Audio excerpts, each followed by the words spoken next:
Betrayed at engagement party. I never imagined the day I'd walk into an engagement party only to find my own wedding cake, the one I had meticulously designed down to the last sugared petal, sitting proudly on display for another woman.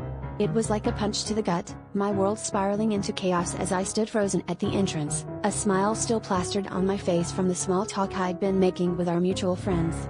There he was, my fiancé, laughing and holding hands with her, the woman he had always said was just an old friend. The room spun as I realized that every tender moment, every whispered promise, had been nothing but a facade, a well-rehearsed performance in a play I didn't know I was a part of. I should have sensed it that night he came home late, smelling of perfume that wasn't mine, but I brushed it off, too trusting, too naive. It's funny how the mind can dismiss red flags when love has clouded your judgment.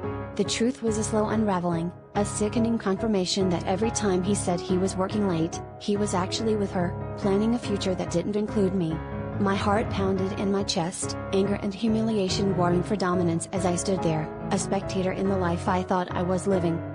The confrontation was inevitable, a cyclone of accusations and half-baked excuses that did little to erase the betrayal etched into every corner of my mind. His apologies were hollow, his explanations nothing more than a tangled web of deceit that only served to fuel my fury.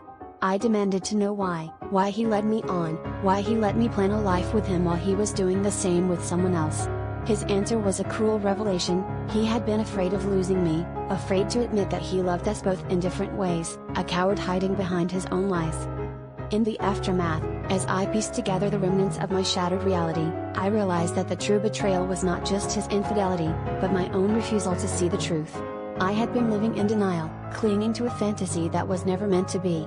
It was a harsh awakening, but one that forced me to confront my own fears, my own unwillingness to let go of something that was clearly broken.